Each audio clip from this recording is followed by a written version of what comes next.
Magandang umaga sa inyong mga kababayan. Nandito tayo ulit ngayon sa Pasig River Esplanade, February 17, 2026. Ngayon, ikukumpara natin ang mukha ng Pasig River Esplanade sa daytime at nighttime. Meron na pala akong ginawa last February 10, 2026 ng nighttime video dito sa Pasig River. Para mapanood ninyo, ilalagay ko yung link dito sa comment section. So tara guys, samahan nyo ako ulit mag-check dito sa Esplanade.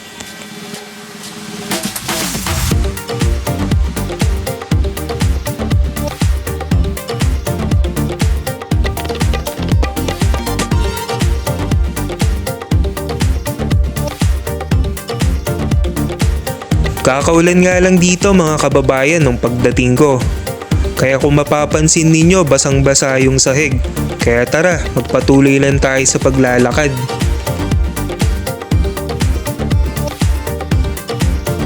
Araw din pala ng Chinese New Year ang araw na ito.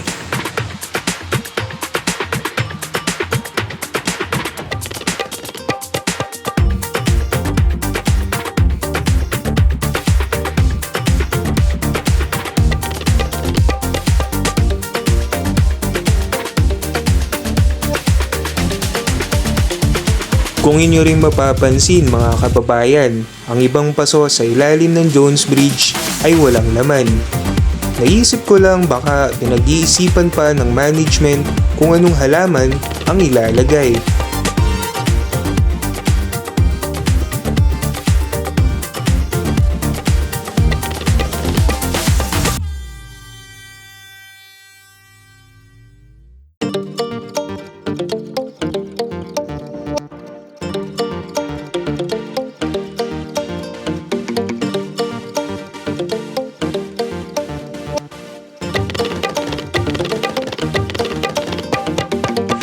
Nandito na nga tayo sa area kung saan ay maraming food stall. Dito rin tayo pwedeng bumili ng iba't ibang pagkain.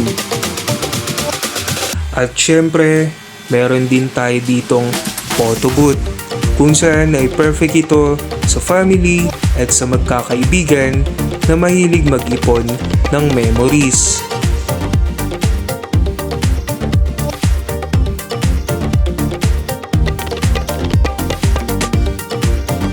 At syempre, meron naman tayo ditong coffee shop kung saan ay perfect naman ito sa mga mahilig magkape.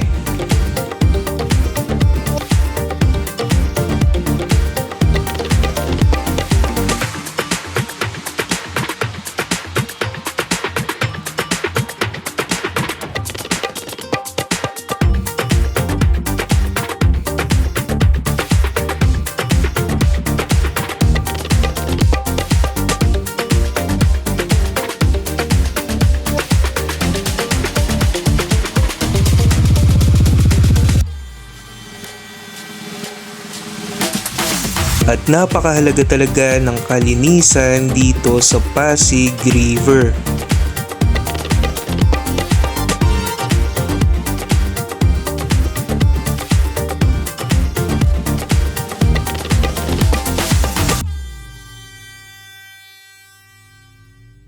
Meron din naman tayong sariling version ng Lovelocks, kung saan isa ito sa pinakasikat na tourist spot sa Paris.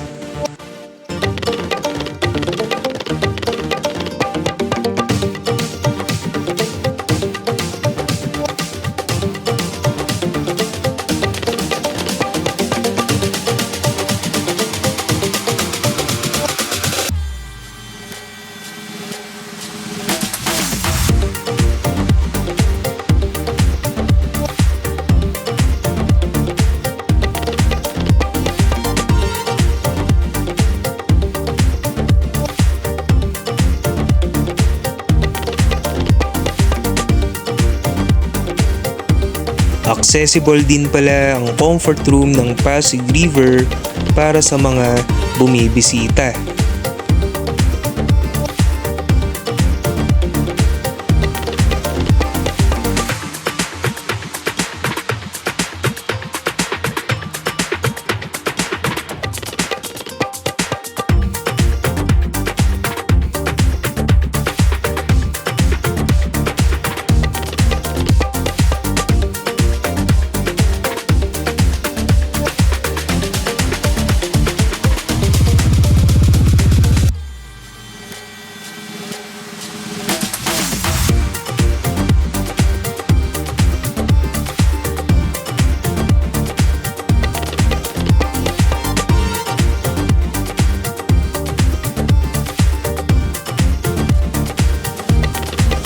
Isa nga rin pala sa inaabangan nating i-update ay ang Binondo.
Silipin naman natin ang pangalawang palapag, kung saan ay dito rin nakapwesto ang dating mga food stall.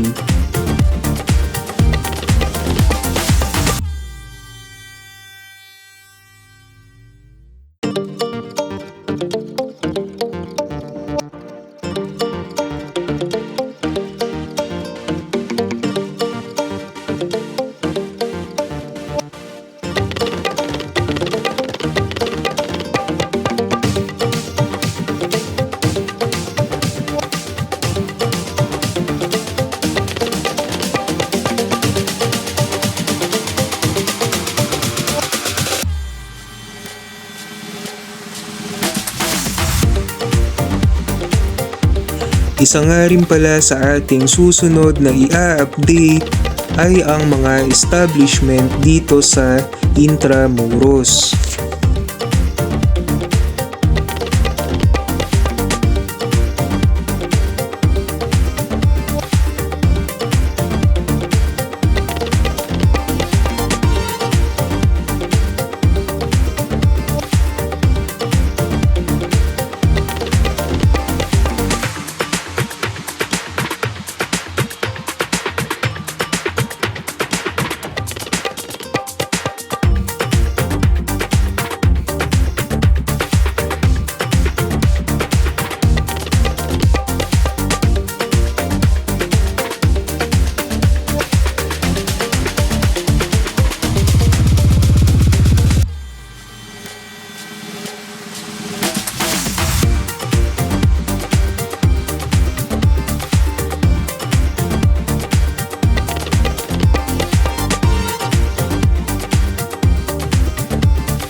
Ganito naman ang view dito sa Pasig River Esplanade matapos ang beautification ng bahaging ito sa Binondo.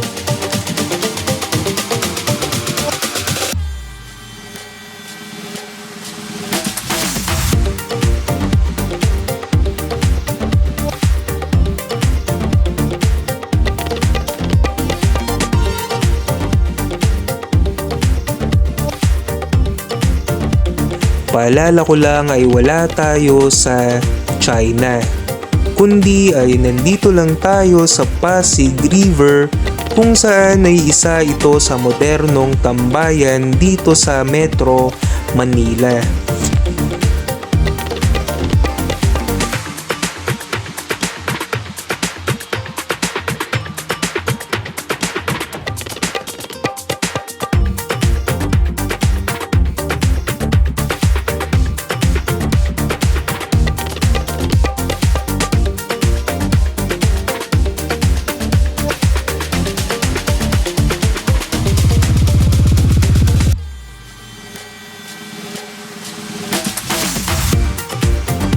kung nakaabot ka dito sa dulo, solid ka.